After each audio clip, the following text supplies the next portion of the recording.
another cheeseburger. He's middle management of men, Wesley Fox, and he delivers for America, Andrew Murr. Together, they are the Middle Class Holes. So, Wesley, what, or do you even have an opinion? Glamping. You know what glamping is, right? Glamour camping. Yes. What is your immediate opinion on glamping? I prefer it. Thank you. Now, do you fancy yourself a pussy, or do you like to visit nature, experience it, and then sleep in comfort with all the amenities that you can possibly afford to take with you out into the middle of nowhere? Yeah, it's a little bit of a mixed bag. I feel as though if I had to sleep in a tent with a sleeping bag and some amenities and things like that, if that was the only option, I would do it. I'm always going to prefer comfortable sleeping quarters. And at this stage of the game, I don't particularly care what anyone else thinks. Sorry. Good. And good. I've seen people.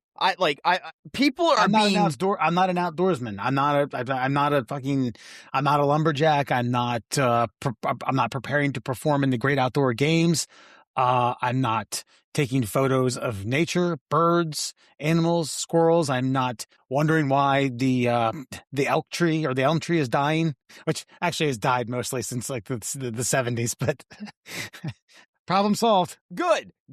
I feel like a lot of people have been shamed into not glamping, and then they go out unprepared. This all comes up because I watched a video of a guy. There was a snake in his whatever makeshift tent that he created out of a tarp. Wanted to go out and experience the great outdoors on his own, blah, blah, blah. And so he's like swiping at this snake inside this tarp with, I don't even know what it was. I think it was just like a tent post, like one of the fiberglass posts that you use to set the thing up. And then, of course, nature being nature, fucking leaps out and hits him right on the scalp. They never found the guy. Last video that they could find on the phone that they found with all the stuff in the woods. So most likely, homeboy got hit in the head with a snake, decided to try to crawl back to civilization to get, anti-venom, which is right there available in nature when you go without the glamping setup. Probably passed out somewhere, then probably got eaten by, wild predators out in the middle of nowhere. I would say a couple hundred things. You said, yeah, sure. There's a spectrum of species that really took care of that, all the way from the big ones to the maggots. And like you said, there's not certain things I need to prove to myself. I mean, if that's the goal is to go out but I'm not going to take my family. Hey, you guys want to go camping and be fucking straight up miserable for 5 to 7 days? Maybe more. Should we get lost and this GPS thing fucking dies and I don't have any way of charging it while we're out in the middle of nowhere? Let's go. Or you can take your comforter and a fucking pillow soft mattress topper for the inflatable mattress that you blow up, a gas grill to take with you to instead of I'm gonna get this spark gonna hit this and then it's gonna light the what? The flint, like Flintstones? No, the fucking little piece of rock that makes the sparks. But I think we hopefully we're crossing over this barrier, because yes, I don't care either. I don't care what anybody thinks about me. I prefer glamping over camping. I'm still going out. I'm still experiencing nature. I'm just sleeping in a way that's comfortable. So guess what? I can get a good night's sleep. My back doesn't feel like it's going to fucking fold in half and not release itself from the crease created by the ground that I've slept on all night. And then I can enjoy the great outdoors again the next day, fresh and refreshed. And I think it's like I've read one book that was camping centric. It was called darn it. It was so good. I don't remember the name of it. I think it's about a guy from Iowa who's doing the East Coast, the Appalachian Trail. Yeah. But every movie that you see, not every movie, but a lot of movies that you see revolving around camping usually involves someone who doesn't know how to camp and how they're the butt end of the joke. They show up with way too much stuff. They don't know how to fucking pitch a tent. Someone's like, oh God, this person, this idiot. And it's like, okay, let's just cut that bullshit out. I'll walk around some. I'll bask in the glory. I may even cast a fucking line out there with a bobber and a worm. And then I'm going to retreat to my fucking 400 thread count sheets and brush my teeth and go to bed. Well, that's fine. Yeah. But I feel like what's And happened. listen, by the way, and I'm sorry to interject. This is no disrespect to hardcore campers. You guys earn your stripes, and you have the right to fucking critique us. That's fine. No, you don't. That's my point. Is the hardcore campers seem to be the ones that are most critical of the glamper campers because they're like, oh, you ain't doing it right. No, I'm doing it just fine. I'm doing it the way I want to do it. You have mocked me in the past. I don't do it anymore because I felt shame, but I also felt that I found growth in my palate when I stopped eating well-done steaks. Fuck you. You're not eating it. I am. I enjoy it this way. You don't have a say in it. You go camping that way. I go camping this way. You don't have a say in it. I feel like people have stopped enjoying things because of the sheer possibility that someone may critique the thing that they enjoy. I think this has come down to movies. Writing. Movies, writing, music, television shows, anything that you're allowed to enjoy without anybody else's opinion is ruined by someone even thinking subconsciously that, Wes might think I'm a pussy if I like this movie. I'm not going to watch it. Oh, so-and-so thinks this music's gay. I don't want to feel gay inside while I'm enjoying it. Are you listening to fucking Coldplay? Right? Knew it. And that comes back to Nickelback culture. I feel bad. At one point the joke was funny, and then at one point the joke was stale. Now the joke's just fucking lame. Nickelback sold how I'd love to look. I wish Alan was here to do some research on this. What you got? I think I could. Okay. So I could cosplay Alan for a little bit. What you got? Nickelback, just albums sold, just something like super simple like that. How many albums has Nickelback, the worst rock and roll band in the history of music of all time? How much of these Canadian fuckers pad their bank accounts with? Over 50 million worldwide. Find me anybody with I'm just saying that's not necessarily the mark of a great band or anything, but it is the mark, I think, of a great band if you really break it down, because no one's going to buy your music if they don't like it. I've never done anything that's been consumed by the millions ever. Not even close. So no, like they sold out. Okay, every arena they played at for fucking 15 years. Yeah, you're right, they did. And now that they're older and they're going back out on tour with it's like the Dad Rock tour or some shit like that. I don't know. I'm paraphrasing, but they're still selling things out. People made fun of Limp Bizkit back in the day. And I'm like, Smash Mouth. I mean, that Rockstar song fucking fed every child in their family. Probably it was on virtually every soundtrack of every teenage movie from 1998 to 2004. Yeah. Well, and once it hit Shrek, oh my God, it was over. Yeah. Anyway, it's just like, I know, and I've been guilty of this, turning the music down at the stoplight. Mm-hmm. You don't want anybody to hear me. One of my favorite scenes from fucking Office Space is when Michael Bolton's listening to that rap music. He's like, turn it down. Michael Bolton, another great example. Yeah. Like, come on. The guy had some pipes. All right. Michael Bolton, by the way, knew how to make fun of himself. He did that boat song or something. I don't know, with Judd Apatow. I don't remember what it was. Oh, yeah. It was some parody song he did of himself doing him singing a shitty song, and in the most Michael Bolton way possible. Jack Sparrow. Yes. What a tune. Never heard it. I understand what you're saying too, because I recently was I won't necessarily call it published, but I was put on that song that changed my life, which you read and you gave me a compliment on, and I talked to Dewey about it, and there was one thing where yes, I had written something as a draft. He sent back some notes. He said, this is cliche, don't want to get too in the weeds on it, but these are some literary nerds that do read this. So just keep that in mind. I think your writing's fine, but when you say things like that, and when I kind of caught myself thinking well, wait a minute, literary nerds are going to read this. I need to step my game up. Well, I don't have that kind of game. This is all I got. Playing with every club in the bag. I don't know what else to do. I got nothing but jokes in my hand. But you know what? I even hate that too, because I have read some drivel before, and written by some so-called experts. But I don't know, man. Sometimes I think we get so caught up in what other people are going to think of the thing that we like that we no longer like the thing that we like because we're worried that people who won't like it aren't gonna. What are they gonna do to you? I don't know. So this is like I don't know. This is kind of an epiphany I kind of came to. I also found a band based on this lead singer chick who was doing like TikTok videos. She's got a great voice, doing a lot of like Joan Jett covers, Pat Benatar covers, and things like that. I'm like, I wonder if she's in a band. And then I find it like, oh, she is in a band. And then I find their music, a full album on Apple Music. I'm like, I usually don't like female lead singers, but this is fucking rock and roll. Like, I mean, it's not like bleh or anything like that. I would say it's like No Doubt meets like punk rock, like hardcore punk rock, like No Doubt without the ska behind it. Like, and I'm like, I fucking dig it. And I've been afraid to share it with anybody because I'm like, they're going to think I'm a big old fucking pussy. And then I'm like, them, why are you doing this? So on the flip side of that, I caught wind of a duo.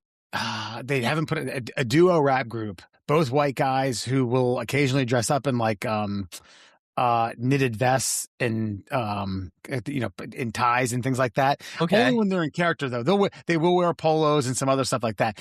If all you listen to was the audio, you'd be like, all right, yeah, these guys are dope. But everything has a pretty low budget music video to it. And I had listened to probably dozens of their songs, and I watched another one. I watched a music video. I was like, oh man, maybe I shouldn't like these guys. They are dorky as fuck. But is that part of the shtick, though? It is 100%. Yes. Well, think about this. I know some African Americans who like they feel guilty when they say Eminem's a great rapper. You know what I mean? Like and it's like, I get it, guys. I know, but if we're gonna transition through the old world and into the new one where everybody's equal, like we need to like just acknowledge, great things no matter what they look like or, But by the way, I'll share this with you. It's Connor Price and Nick D. It's just Nick D. I extended the D there, and I want you to think it was D. All right, you get the hint there. Yeah. They're middle school teachers that happen to fucking be able to spit some rhymes. Yes, they are. So check it out. Riptide is a great song. Okay. All right. Well, the band I found is the Kid Electric, and the lady that fronts it is obviously a lesbian, and so which is not it's fine, but I'm going through her stuff, and like apparently it looks like she's in like a throuple with like two other like burlesque strippers that kind of dress up in like horror gear. One has I like it even more. No, and this is the other thing. Then I was like, ew, 3 women living together, licking each other out every night. And then I'm like, wait a second. If I think this is a good rock band, and this was David Lee Roth in 1984, I'd be like, David Lee Roth rocks, yo. So I'm like, why am I judging her? Get some, Sin Electric and your Kid Electric band. Do your thing. Yeah. Just keep pumping out. Keep pumping out Sonic Bloom over and over again, and I will be blown away and mesmerized. The orgasms meet the good music, man. Just it goes hand in hand. And at least that's the way I played out in my head. So I think, at least I suspect. Oh, middle classers, everyone. Murr and Fox man tonight. First of all, we're just a shade under 14 minutes in, and you didn't even realize that I have a dissection of the. I was getting there. I was getting ready to point out the coolest shirt I've seen you fucking wear in at least 4 years. That's definitely above the coolest shirt that I've worn in 4 years here on the podcast. My opinion. Why are you judging my opinion? Am I allowed to say that? I've had so many badass shirts. I know. I was going to say the White Men Can't Jump shirt was that's a top 5. You've had a gaggle of great shirts. Yes. I am just 1, a huge Michael J. Fox fan, 2, a time travel fan, and 3, just a Back to the Future fan, and that's fucking awesome. And there better be a line pointed to the flux capacitor somewhere on there. Yes, there is. The flux capacitor is between the passenger and driver's side, so I don't see it. Yep, flux capacitor. Okay, there it is. All right, good. I was gonna say. It's not an accurate shirt. I do not accept it as a genuine article of a Back to the Future memorabilia. A la comic book store in The Simpsons. By the way, what the hell? Hold on. This is why am I Why am I drawing a blank on the car's name? Well, it's a DeLorean is the name of the car. I don't know. The Out of Time. I think that's what's the name of the license plate. They didn't call it anything. It wasn't like, hey, Marty, get in the Millennium Falcon. That wasn't. No. Damn. They only ever referred like time circuits, da-da-da. Like, it's like, you made a time machine out of a DeLorean? That's the only kind of real reference to it being called anything. I think the nerds call it the Out of Time because that was the license plate, but beyond that, no. I mean, it had Mr. Fusion. That was what he replaced the plutonium reactor with. That's right. And he's trash. Yeah, that's a good point. And the other thing I was going to tell you is, received terrible, terrible news today. Unfortunately, my wife, she's not dying. She's going to have ACL reconstruction and to be determined on the meniscus. So T-minus about 5 weeks. She goes in for a 3.5-hour surgery. Yep. Oh, a month and a half, almost a month and a half of fucking being lame like that and then having it done and still being lame. Yeah. So they want her to get mobility. They want her to get more, which she has been doing. She's been doing stretches and she's like, I won't say night and day. They certainly has made great strides since last week when it happened. But what he said was, if you lose mobility, there's a possibility that we have to do another surgery after we repair your ACL and meniscus in order to get your mobility back. So don't be that person. Keep it moving. Go to physical therapy and get it. Get it. And he didn't even say go for a bunch. He said go for a couple of sessions, get the stretches down, and get it more mobile. So it's going to be 6 weeks of no weight. And then minimal weight for up until about 3 months. And then basically he said around 9 months, we'll do an eval to see where you stand, if you can get back to kind of your what was normal to you before. So how's is soccer still in the picture? I haven't asked. I think it's a sore subject. For those of you who don't know, I met my wife playing soccer. We play together twice a week. It's becoming a touchy subject for myself because, again, I want to play with her. I enjoy playing with her. When we leave the games, we joke around about how we both fucked up, how we stunk, how other people stunk, how they stunk, how we did well, yada, yada. And it's a bonding moment. It's our thing. It's what we enjoy doing. I'm nervous, and I haven't mustered up the courage to ask if she's done with it because I kind of selfishly don't want it to be done. Even if it takes 9 months and she's going to be just a tick shy of her 39th birthday. I still want to play with her. So soccer, by the way, you perverts. I'm not sure. We're going to see. We're going to see how it is. I don't think she wants to relive that injury, but if she feels strong enough, I think she'll give it a shot. There's some lower level competition leagues that, aren't going to be so rough and tough on the body that might be a little more doable, a little more feasible. So we'll see. All the professional wrestling shit I've been watching, especially the behind the scenes stuff, like, I can't remember who it was. Like, one of them wrestled without an ACL. Apparently, you need it, but you don't need it, apparently. Like, I don't know. It's one of those weird things where... With this is because there's also a torn meniscus. So you're kind of you got two blown tires. No, I know, but I guess what I'm getting at is, like, you get everything repaired. It's probably never going to be 100%, but put a brace on there. You can probably get out there and still, again, approaching 40 playing soccer, like, you're not going for the golden boot or anything. You know what I'm saying? Like, you can still get there and fucking enjoy yourself. The muscle memory is not going to go away. Still play and have fun. Yeah. I'm going to leave this up to her. So anyway, yeah, welcome to the Middle Class Holes. I've already said that, so just welcome back again. Just want to get a little more of an upbeat theme here. I got 19 things that people have explained what are dead giveaways, that people in power positions actually aren't smart within the workplace. So I don't know, Murr, what do you just want me to kind of feed through and sift through and find a few that are... Yeah, just go ahead. But I've often found that in a lot of places, especially like some of the TikTok videos I've seen, that people who aren't good in their lower level positions tend to get promoted so that they don't do bad work that counts. They just tell other people to do good work when they could never do it themselves. Yeah, that's 19 obvious signs that your genius coworker is actually totally lost at their job. All right. Number one, they don't value your opinion because they can't match it with their own. So they see you as a threat. Yeah. Yeah. I mean, I've been there. Yeah, I think we all kind of have, unfortunately. It's just like, yeah, or they can't even, or they're kind of too dumb to even understand what you're pitching. And it's like, it just hit everywhere but between the eyes. And they don't ask you to explain it after that. Yeah, yeah. Moving on. Next one. What you got, Rob? Yeah, I got this idea where you put water in a station and you push a button and it comes out and squirts in people's mouths. I've called it the water fountain. You mean the 40 of them that are in the fucking building? Yeah, I don't really see the feasibility of that. Wes, what do you got? This thing is called a cock ring. Can I get fired? All right.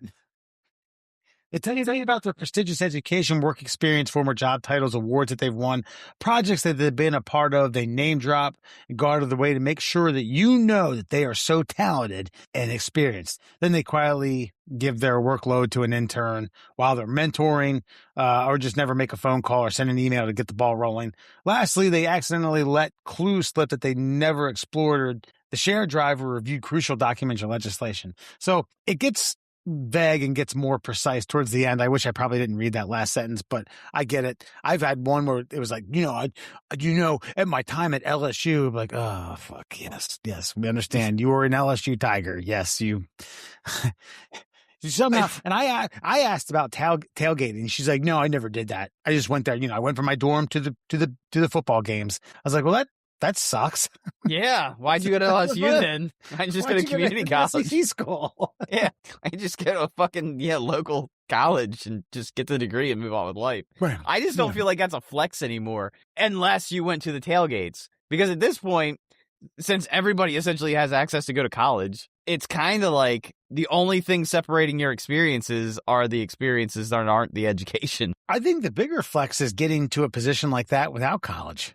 Yeah, I agree. Without the degree. Yeah, when I ended up at the University of Maryland College Park, I never took my SATs. And when people would go around like bragging about their SAT scores, they were like, "What'd you get?" I'm like, "I didn't take it." And they was like, "Yeah, okay, what'd you get?" I was like, "I didn't take them." Why? What? Then how'd you get in here? It's like, I went to community college for 2 years. I had a A- average, and it directly transferred me into the University of Maryland when I applied. That doesn't sound right. I'm like, all right, look it up. I'm here, aren't I? I don't have any fucking SAT scores. And it's just like they were mad. Do you honestly think I'm posing as a fucking undergrad here? Yeah. And even if my SAT scores were that bad, would I even be here? So what'd you get? What's the minimum requirement? I got the equivalent of that at community college. You poor piece of shit. I think it's like 905. Okay, so I got a 906. Cool. You happy? Yeah. Right, let's drink.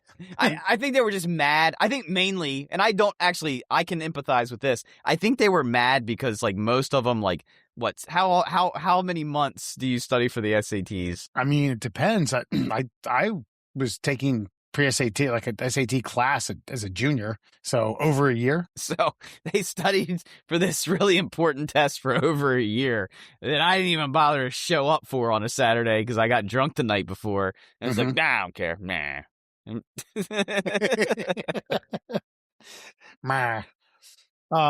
They're a master delegator. I had a boss who would ask me to do lots of very simple things for him because he was too busy. Turns out he just didn't know how to do these simple things, a la Michael Scott. Yes.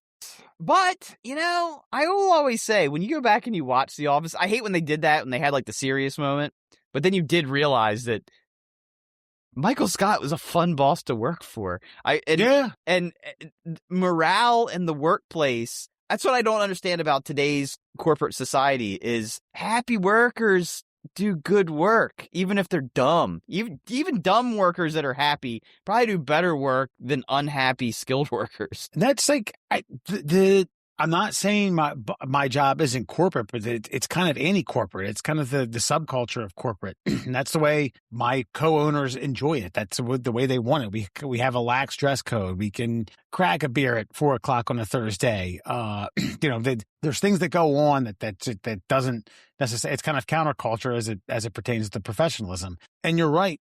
People are more productive. Yeah. People are ready to come in. Yeah.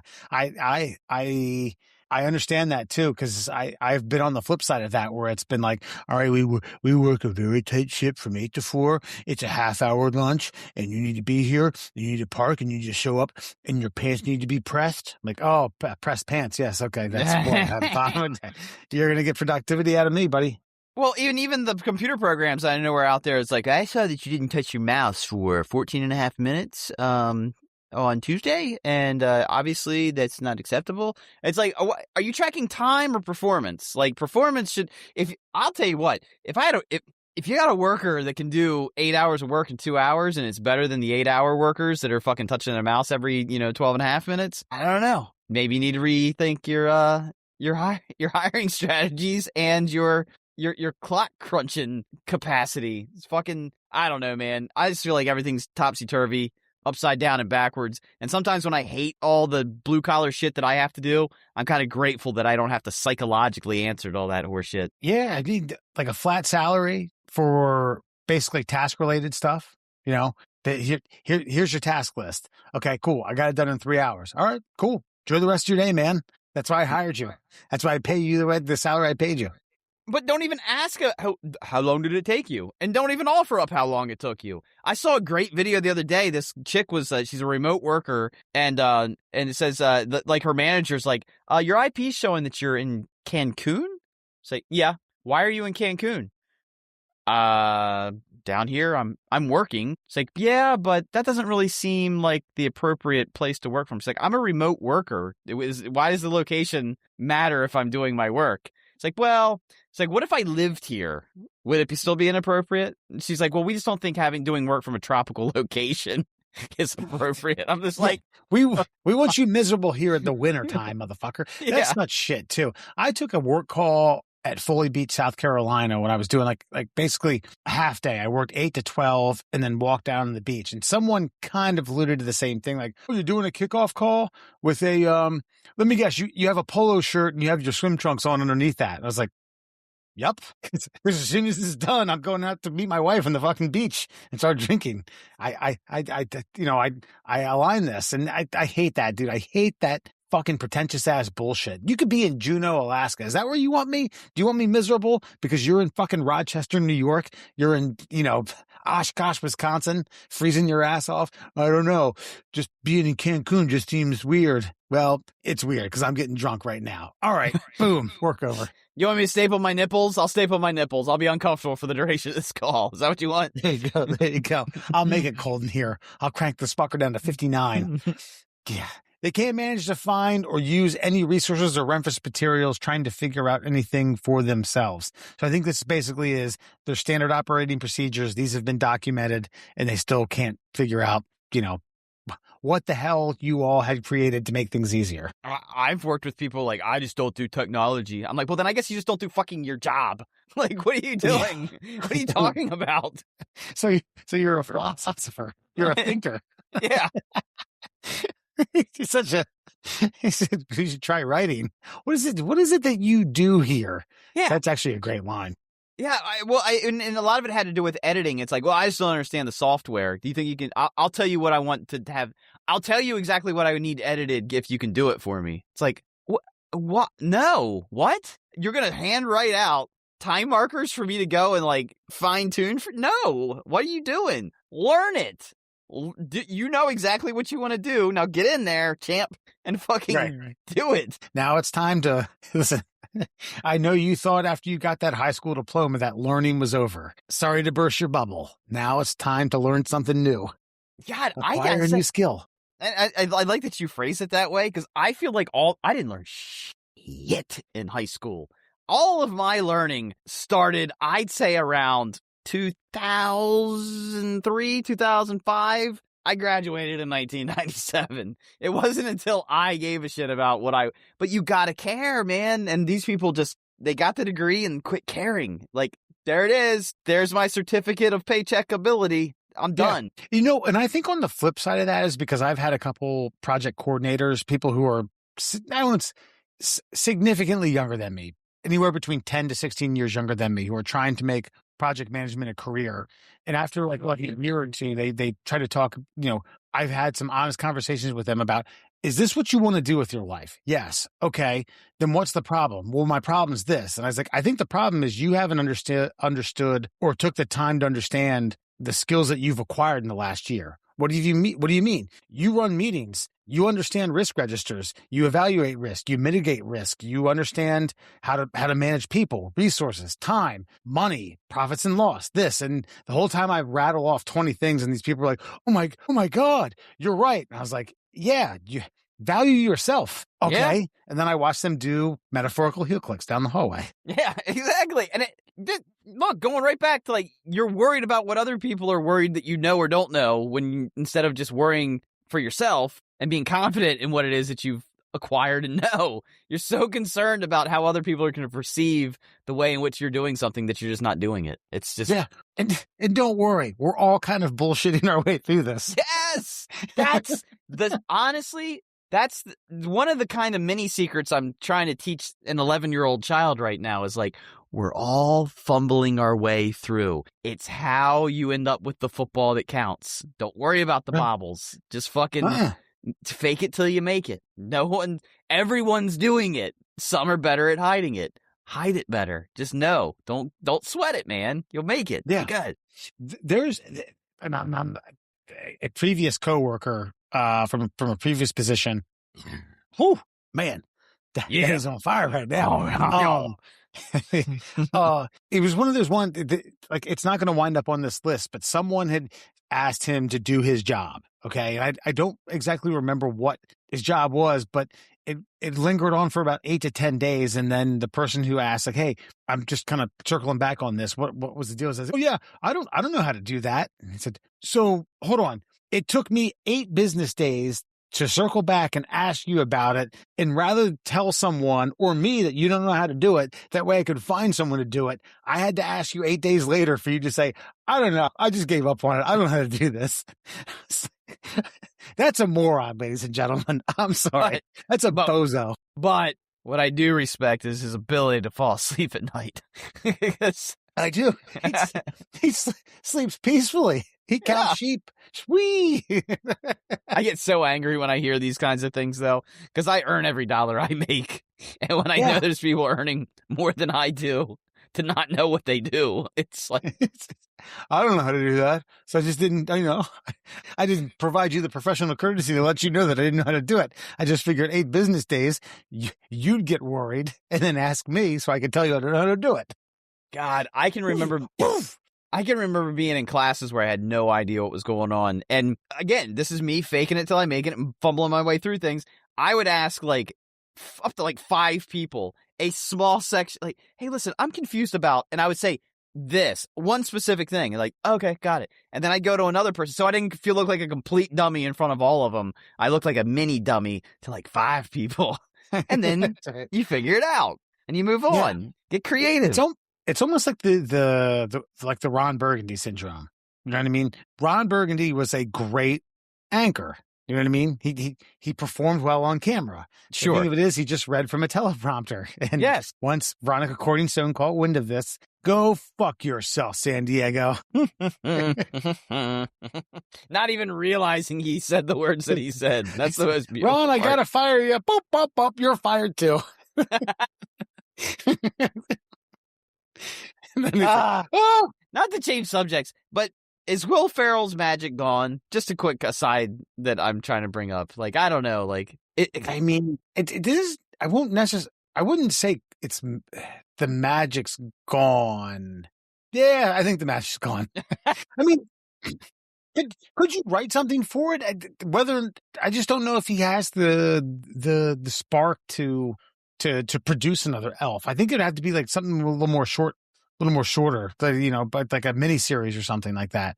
But I could be wrong. Maybe he's rich and doesn't want to fucking work anymore. Well, I just feel like, I don't know. I love Will Ferrell. This is not a knock on Will Ferrell. I also wonder if Will Ferrell, I don't know if overexposure is the thing or if it's just kind of like, it was 20 years of stuff.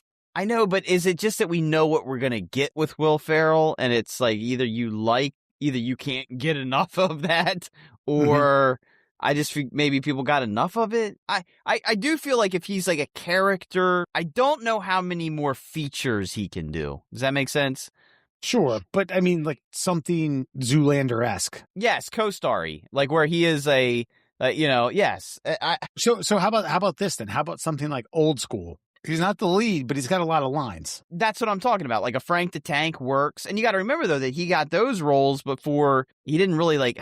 I mean, the Ricky Bobby, I don't know, man. Step Brothers is fucking great. Ricky Bobby, Step Brothers, Elf. But Elf was his first thing, and we hadn't been exposed to it yet. And there is something hilarious about a grown man being such an imbecile like child, and right. And it's a Christmas movie, and it's all ingrained in our hearts and souls, and we can't get past that one. But I mean, like when he's coming out and doing like, I don't know, I didn't even watch the Home Run Derby, but I did kind of see people like.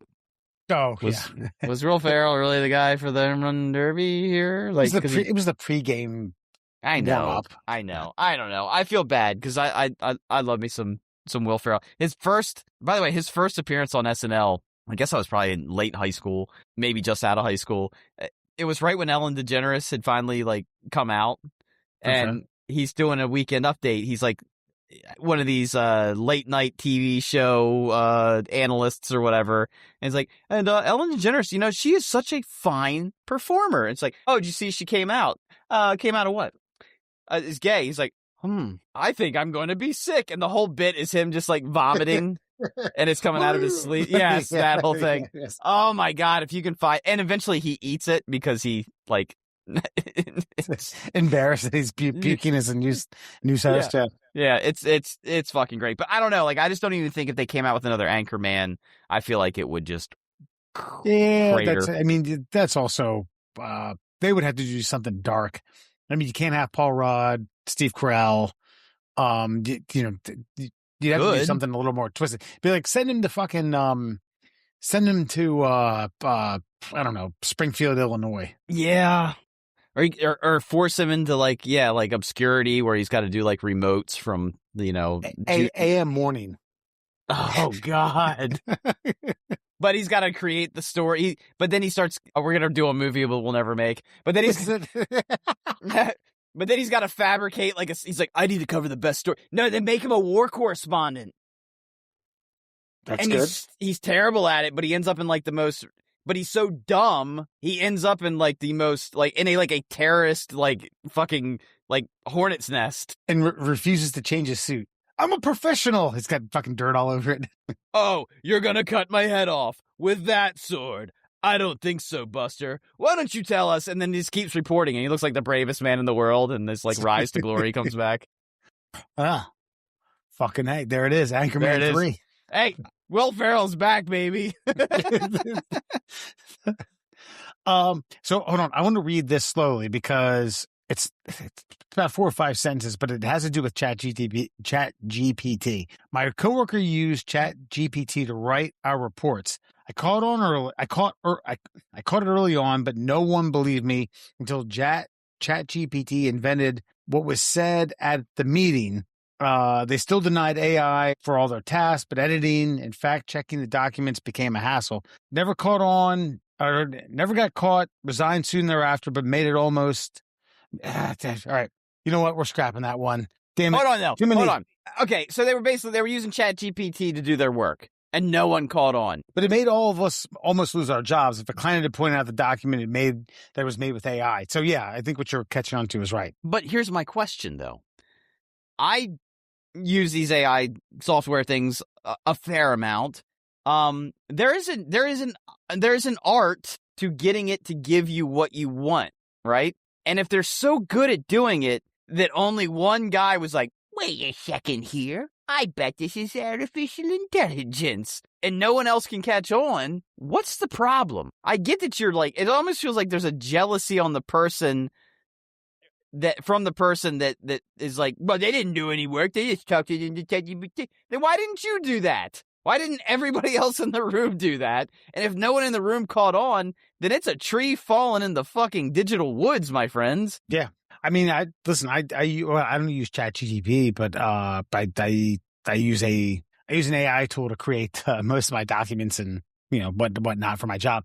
I think the thing was, okay, they still denied using AI for their tasks, but editing and fact checking the documents became a hassle. Never got caught and resigned soon after. So that kind of resonates as to like what the hell they were doing. But again, I agree with you. Sour grapes. Yeah. And by the way, creating like, I would assume that most of the documents you're creating, it's more of like you're giving it the information you want it to have. It's like the formatting's just a pain in the ass. Like dot, tab, dot, words. Hey, ChatGPT, I'm going to give you all the information I need you to format into a document. Can you do that? Sure thing, boss. Like, that's just great use of technology. And either use it or get the fuck out of the way because it ain't going anywhere. Yeah. I'm going to round this out right now. Hold on. And finally, do your job. Quit trying to change everything until you know what the hell you're doing. And for the love of all that is holy, do not tell us how amazing you are until you've earned it. That was it. I don't know if that was coming from the boss, from the employee. Who's sitting around? Before we start this meeting, I just want to let everybody know that I am pretty fucking awesome. And as we continue, I want you to bask in the glory that is me. And, as I was saying. Colin Farrell, horrible bosses, yeah. Constantly making the rest of their office and do something incorrectly, blah, blah, blah, blah. All right, well, there you have it, folks. There's a list, semi-list. I don't know. I kind of mudged my way through that. That's all right. That's all good. Middle class my way through that one. I kind of middle managed my way through that one. Good job. 5 stars. I get a raise? No. All right. Thank you. Yeah, no, you don't get a raise, but you will get a promotion. All right, ladies and gentlemen, let's get to it. 5 fun facts for you on a Friday, brought to you, of course, by our very many sponsors. We've got the Flat Earth Science Advocates for Truth. Find them on Facebook. And, of course, we've got the Shin Splints Recovery Group. Any pain below the knee and above the ankle, they're the group for you. And, of course, our good friend, the Cuckster. You can find them on both TikTok and Instagram. That's Cuckster for life. Cuckster for life on TikTok and Instagram. And a quick before we get to all the before you knows, did you know that the Oscar Mayer Wienermobile turned 90 years old this year? It was rolled out in 1936. So the Wienermobile is 90 years old. And because of that, all of your fun facts tonight have to do with food in some capacity. Can I ask about the Oscar Mayer Wienermobile? Sure. This is okay. The one that's 90 years old isn't the same. I mean, they've upgraded. They've fine-tuned. They've Gen 1. Okay. I'd like to see the Gen 1 one. I would too. Especially the original Wiener dog. Yeah. They've made over a dozen versions since. The hot doggers, as they're called, drive them around for some promotional fun. So, yeah. Gotcha. The drivers are officially... I saw one in the wild in Iowa, crossing the highway. Basically, they were going east, we were going west. And I was like, holy shit. Wow. Look at that. Spotted a bald eagle in the wild. Touched a wiener. You touched one? I touched one once. Yeah, man. Yeah, wow. They had one. That's like touching a beetle, man. Yeah, dude. They had it. I was down in Ocean City for something, and we were doing an event, and it was like, and I just remember going, I was like, it was the dumbest thing. I had to go up and just literally I placed my hand on the tip of the wiener and I was like, look at that. Made it. Yeah. I'm a real American now. That's right. That's like, you got today, you got Paul and Ringo left and the Oscar Mayer Wienermobile. I mean, it's the creme de la creme. There's 2 Brits and an American hot dog. Yeah. So let's get to it. 5 fun facts for you on a Friday. Did you know the sandwich was invented by John Montague? A lot of you know this, the Earl of Sandwich. It was invented in 1762, but you may not know why it was invented. He wanted meat between bread slices so that he could gamble without stopping for dinner. Wait, so because an open-faced sandwich wouldn't provide him the opportunity because he had to do too much in order to gamble? Because back then, like, a plate of food would just be, like, loose foods all over the plate. So he's like, nah, let's consolidate all this shit.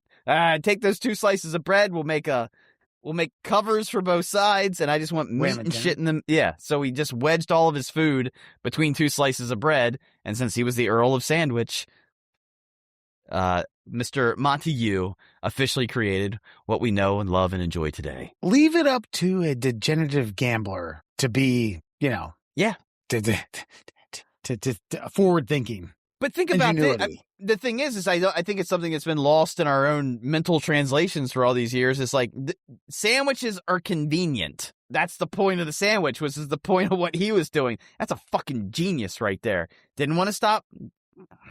You set it down. I mean, like to have a plate, but even if you don't, I'll take a clean table. It doesn't matter. I'll take a spot that doesn't look like someone's sat their bare ass on it. I'll put my sandwich on that. It's fine. Or my shirt. Yeah. I will lay a sandwich in my lap while I continue to do other tasks. So thank you. In this case, Gamble. But by the way, I've asked this to people before. Now I'm going to get your opinion.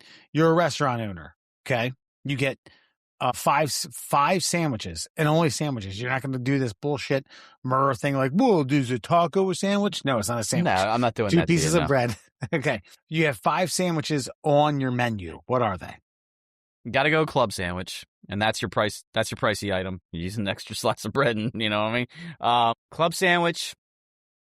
Oh man, this is tough. You want me to get to 5 of these? All right, 5. I think you got to do a Reuben. Okay. I don't particularly like Reuben sandwiches, but like I'm a restaurant owner here. I'm trying to make some fucking some money here. You're going down the right path, man. Yeah. Yeah. I think you got to do an egg salad sandwich. Because it's simple, that's a money maker. That's a high margin sandwich.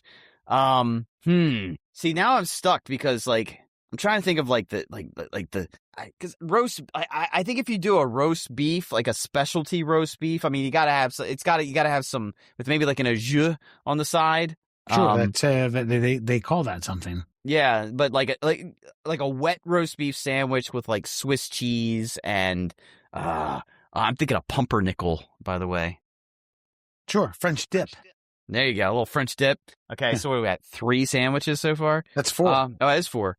Oh, what's my coup de grace? Like, what is my ultimate sandwich here? I want it to be something, because none of these sandwiches are necessarily my cup of tea. I just feel like they're other people's. By the way, a burger can be a sandwich. Oh, then there we are. Then we're gonna do we're gonna do a solid. But see, what I know about restaurants is it's got to be something simplistic. Like you put a burger on a menu and then you start giving all these extra side options. Like I almost feel like that's almost a cheat code of like you say burger, but I would do a burger on toasted sourdough only because it makes it a little bit different.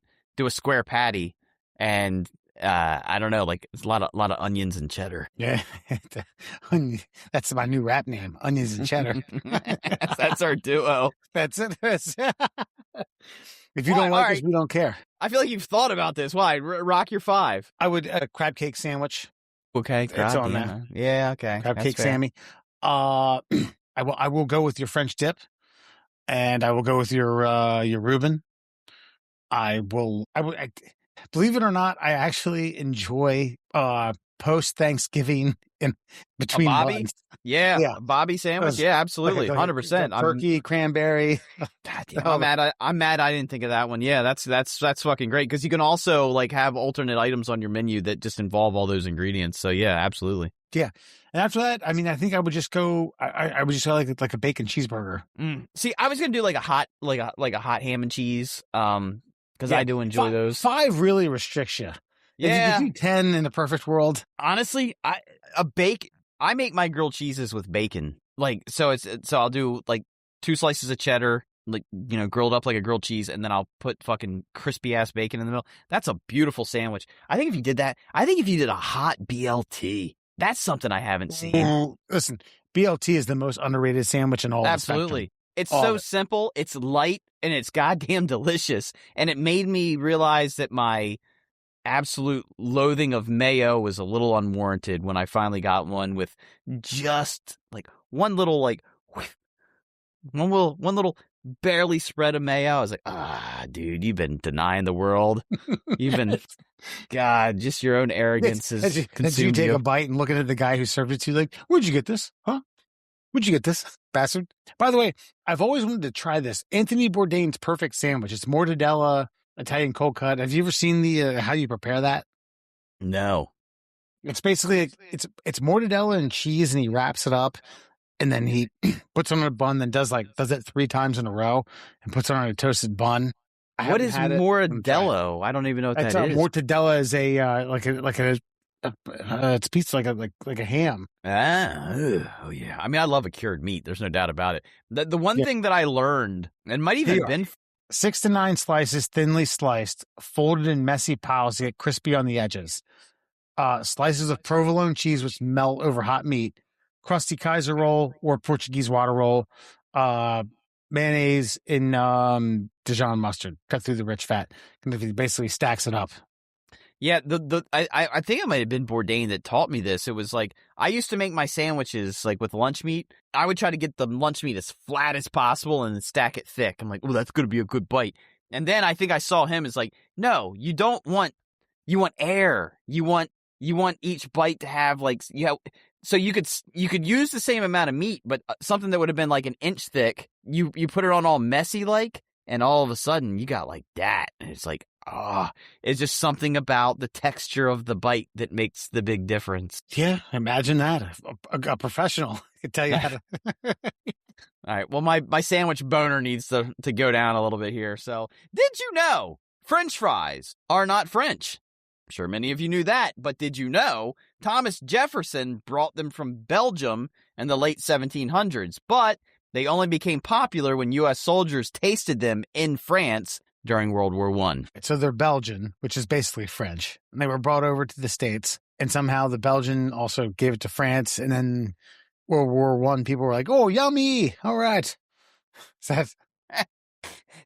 Thomas Jefferson made people aware that they were a thing. And then when the war broke out overseas, the servicemen over in France were like, these are great.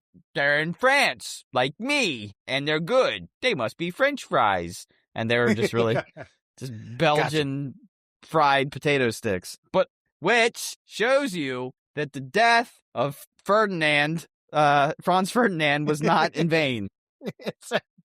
I kill you, and then he joins me, and then he joins you, and then they join us, and then he joins us. And before you know it, we have a big vinegar pissing contest. Yes. And French fries are in the middle, and they all get saturated, and we all enjoy them.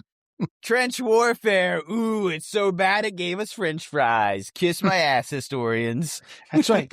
You go down to First Street in Ocean City, Maryland, and get yourself a big fucking $26 helping of Thrasher French fries. They're so goddamn good, though. I used to hate on the vinegar. And I used to hate on them for not providing ketchup. Like, I hate that pretentiousness of it. And then one day I was like, fine, I'll put some of your vinegar on here. I was like, okay, you guys have a point. Sorry, I doubted you. But I do not like the bottom of the barrel. I do not like the bottom. By that point, it gets a little.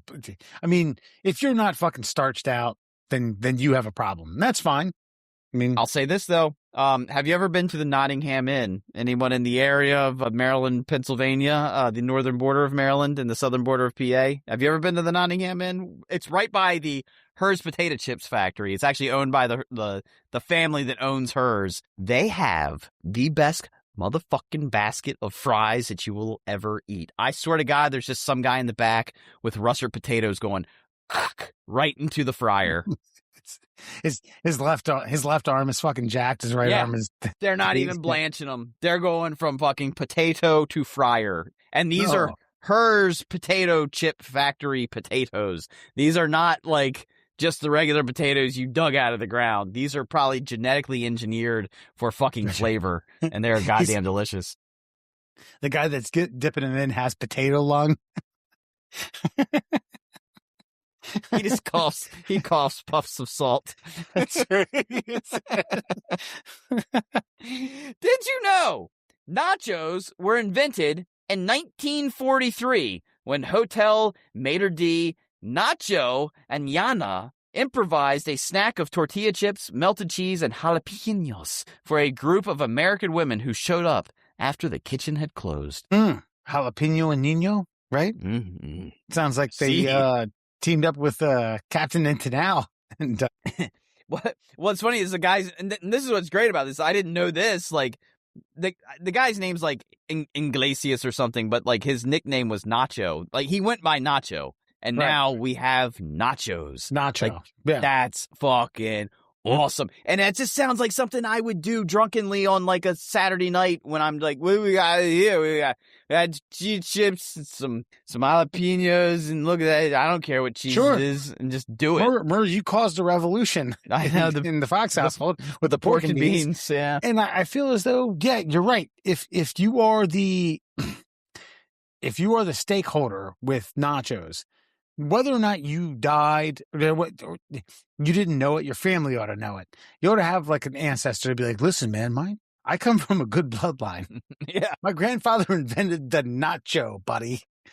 And I'd be like, yeah, shit, man. But it always amazes me when we read something about the origin of something that is so absolutely common. Like, you know what I mean? And it makes me wonder if like even tortilla chips were like such a thing until this guy. Well, nachos are so prevalent, like we have to offer them for free now. Yeah, with dip, with salsa. Sure, but I mean, but you will pay for the nachos supreme, which is your cheese and your jalapenos with extras on top. Yeah, and this guy's name was Nacho. That's lovely too, man. Just a hotel made her There's day. a porn star named Nacho who has a hog. Like a 10-incher. I still am fascinated by the fact that you still watch professional porn. I'm a cocksman. What do you mean to say? No, I'm not even hating on that part of it.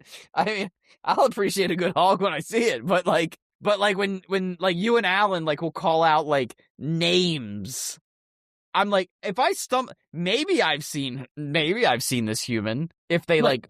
I watch the AVN every year. Really? Yeah, every year from beginning to end. No, I don't. Come on, dude.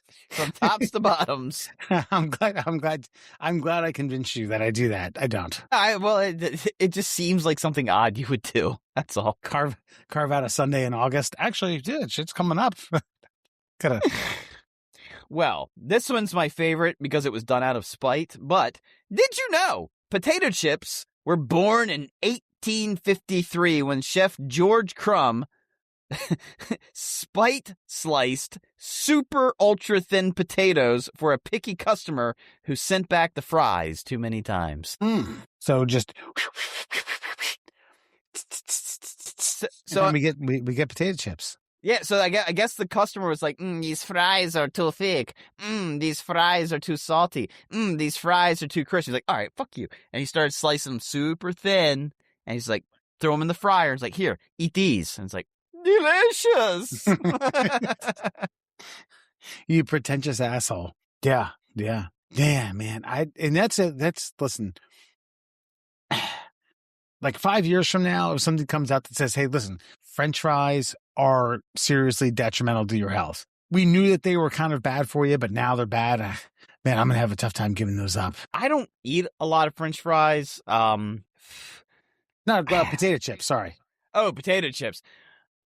What is your favorite chip? Salt and vinegar. Really? But I do like a good sour cream and cheddar, ruffled. Oh, don't get me started on that. Yes, I would say. Or the North Carolina barbecue. Okay, see, I feel like the barbecue chips are always too sweet for me, so I don't like those. I will fuck with, like, your standard red and white Utz potato chip, like the original. That's probably my A1, but my 1B is the sour cream and fucking cheddar. Those things are. Whoever finally said, do we really need onion? How about some cheese? Was a fucking goddamn genius. And for some reason or another, that bag always seems to have the perfect cut chip. Yeah. You might get down to the bottom and you have a few, but I don't know if they just take the time. Like, listen, the sour cream and cheddar fucking bag is going to get the tongue-sized fucking banger. I wonder if there's like one guy on the account that's just like, hey, keep those knives sharp. You understand? That goes to the sour cream and onion line. Those are for us. Keep them. Nobody gives a shit. They're going to eat the salt and vinegar no matter what. Sour cream and onion, we got to keep them consistent. Sour cream and cheddar is top of the list. 3 by 1, 3 by 1.5.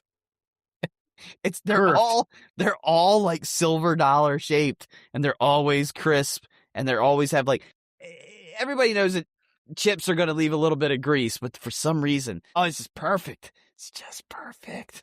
Oh, and by the way, because the Hers factory is right up there, you go to the Nottingham Inn on the way out, fresh bag of chips, complimentary. That's what you get. Yeah, that makes me want to go up there. That's right. I'll come with you. Actually, their turkey dinner is amazing. It is a straight up.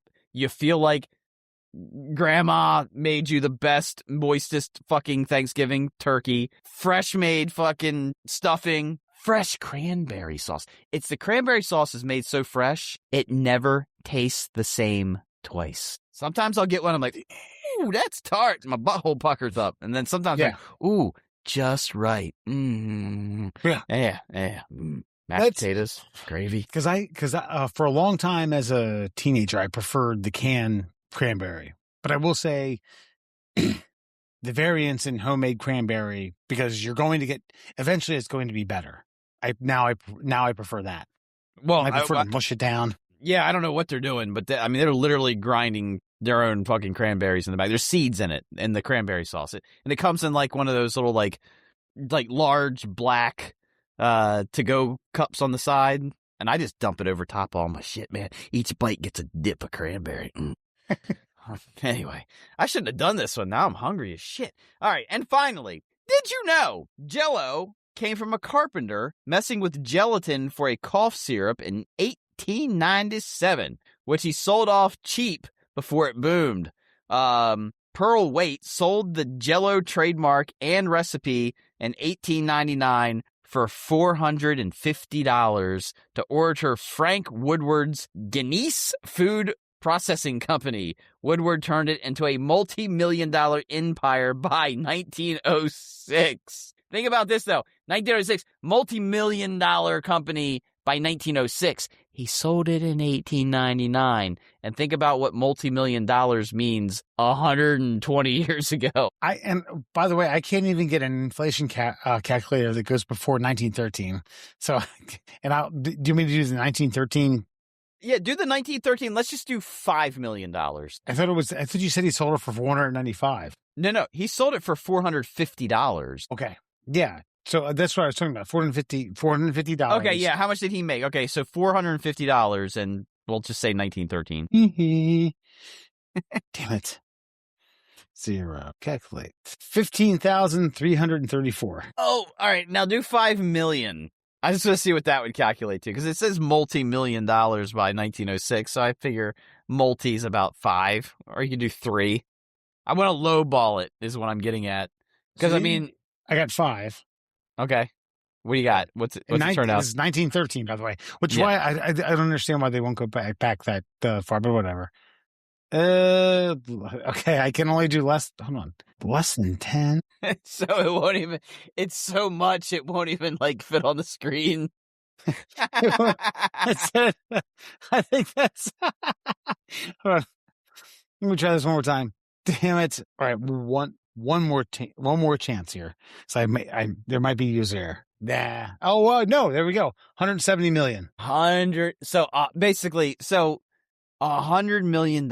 This guy sold his business for $15,000, and within 7 years, Homeboy made the equivalent of $100 million. And I can't imagine how much it's made over the last 120 years. Yeah. The gelatin business hasn't slowed down, as far as I know.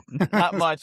And by the way, and I think we might have brought this up before, did Bill Cosby ruin the Jell-O Pudding Pop? When was the last time you saw a pudding pop? Right? With my own eyes? With your own mouth. Pudding pops were goddamn delicious, because kids, if you didn't know what a pudding pop was or is, a pudding pop was chocolate Jell-O frozen on a stick, and it got this really thin, watery crust on it, which was terrible. But as soon as you bit through it, I would assume it would be like the psychedelic experience the astronaut has in Space Odyssey 2001. Just, there's a orgasm in the mouth. and they have not been sold, I don't believe, since Bill Cosby, was exposed for his Cosbyisms. You've got me double timing it. Are pudding pops still made? No. Commercial Jell-O Pudding Pops are no longer made. 1980s, blah, blah, blah, phased out by the mid-90s due to high production costs. A brief 2004 revival of Popsicle brand failed. Makes no mention of Bill Cosby. Yeah, I'm sure it doesn't. God. Well, there you go. We make pudding pops again. I don't see... if there was a grand campaign, I don't see how they could deny it. At least for like a one-off, like just a historical, like, nostalgia Morgan Freeman thing. Going like, get a pudding pop. Well, I can't do my Morgan Freeman right now. But I don't think Morgan Freeman necessarily has the best personal life past to be pimping pudding pops. Or maybe the Samuel, like, snapping, get in it, get that pudding pop, bitch. You're about to do snap into a pudding pop. Snapping to a pudding pop. Yes, I was. Yeah. It's And like, by the way, how great were those Slim Jim commercials that they're still using Macho Man post-mortem this many decades later, too. And that, my friends, is your Fun Fact Friday. All right. We're going to cut this episode short. It's late. I gotta do some things. I gotta do some things, Daddy. I gotta do some things, baby. Tomorrow. I will see you in another city in another week from now, doing the same thing that we always do. We just bring the entertainment to you. Oh, yes, baby. Daddy. You can find the Middle Class Holes on all your social media platforms, Instagram, TikTok, YouTube, and Facebook at the Middle Class Holes. You can also email us at tickleourtummies@gmail.com. Follow us on Spotify and Apple Podcasts and Google Podcasts. Whoa! Look at that, baby. Woo! Look at that, Daddy. Yeah, baby. Woo! Yeah, baby. Yeah, baby. Yeah. Big I'm home. the best promo guy there is here in the Middle Class Holes. Now that I do it. Anyway, we'll be back next week, folks. Thank you for tuning in. Take it easy. We'll catch you later.